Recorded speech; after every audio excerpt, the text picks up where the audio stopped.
Welcome to the It Factor. We're Jemmy and I, exploring a new blog post by Mr. Len Kaplan, CEO of CDML, a managed service provider in Queens, NY, offering network management, voice over IP, unified communications as a service, cybersecurity, compliance, infrastructure as a service, cloud solutions, and Microsoft 365 and Azure solutions. If you're a small business owner or manage IT for a growing organization, this episode is for you.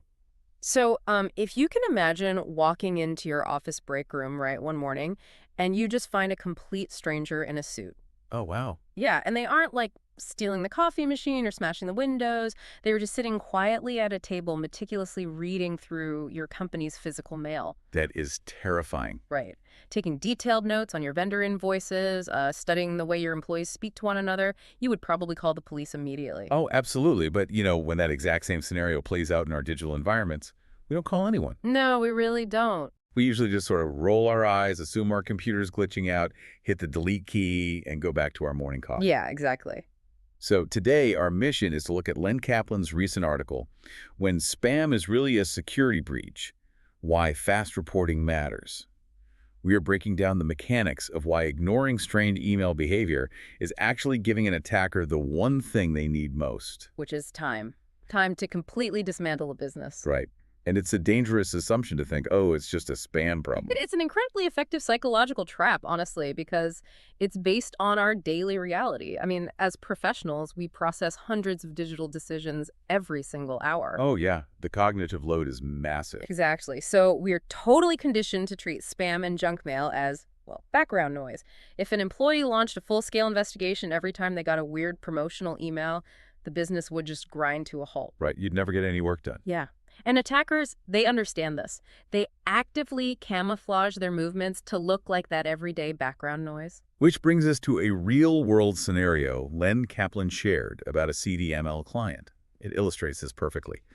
So the client started noticing some strange behavior in their email.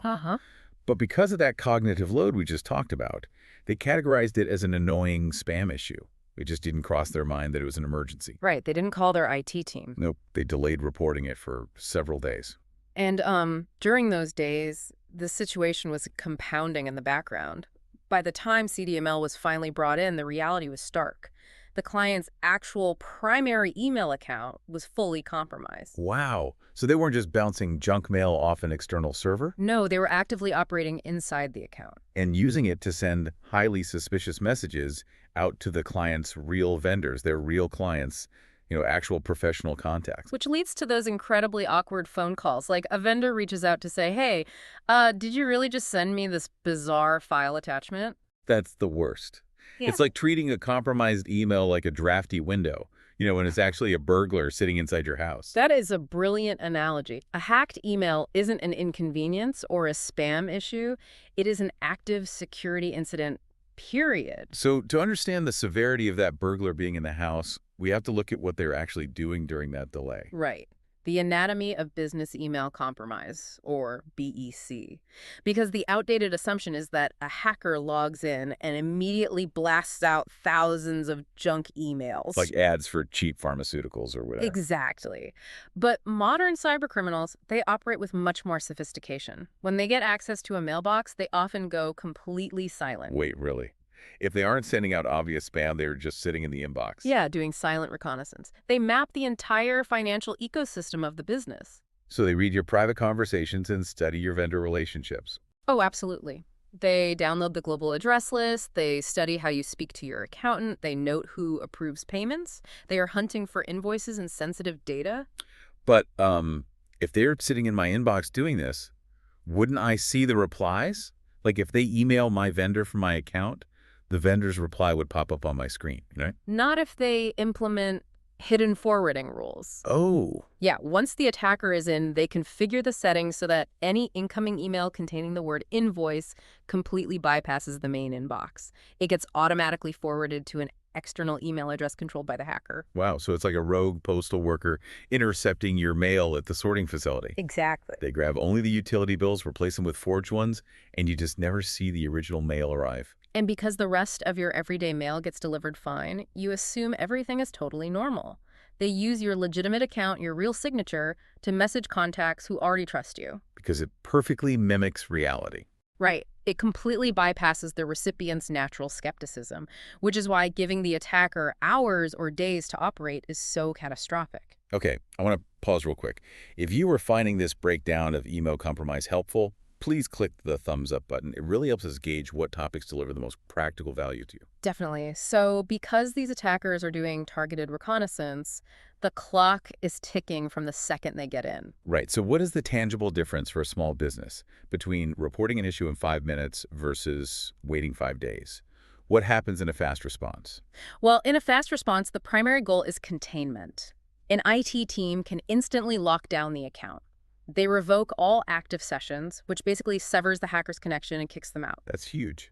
And then they reset the passwords. Passwords reset, and they review the multi-factor authentication, or MFA, settings. Just in case the attacker added their own phone or something to the MFA? Exactly. They also inspect mailbox rules to neutralize that rogue postal worker mechanism and trace messages before the damage spreads. It's basically a localized hiccup. But the delayed response, that's a different story. Oh, yeah. If you wait 5 days, severing the connection doesn't solve anything. The house is already ransacked.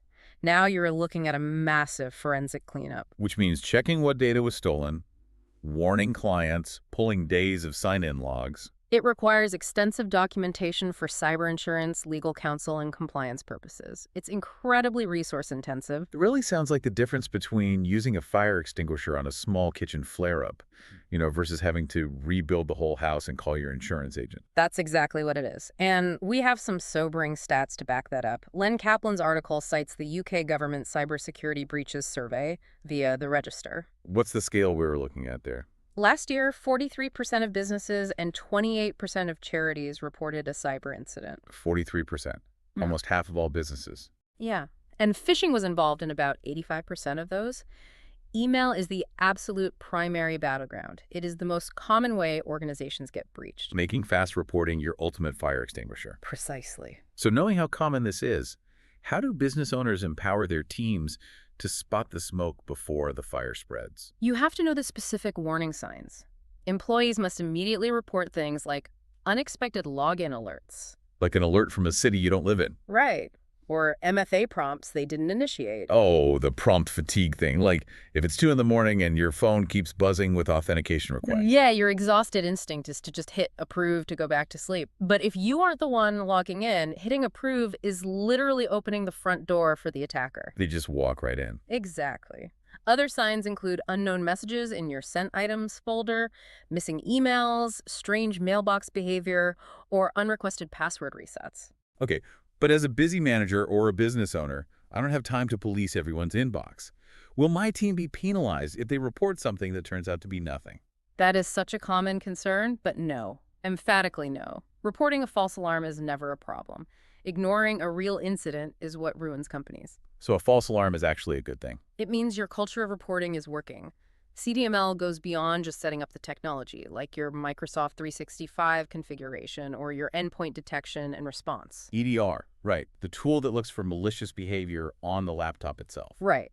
And identity threat detection and response, or ITDR, which focuses on compromised user identities, plus zero trust solutions, firewalls, all of that.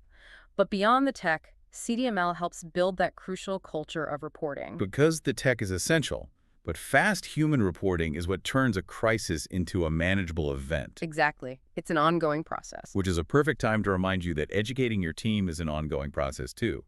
New helpful blog posts are published every Tuesday and Thursday, so definitely keep an eye out for those to stay sharp.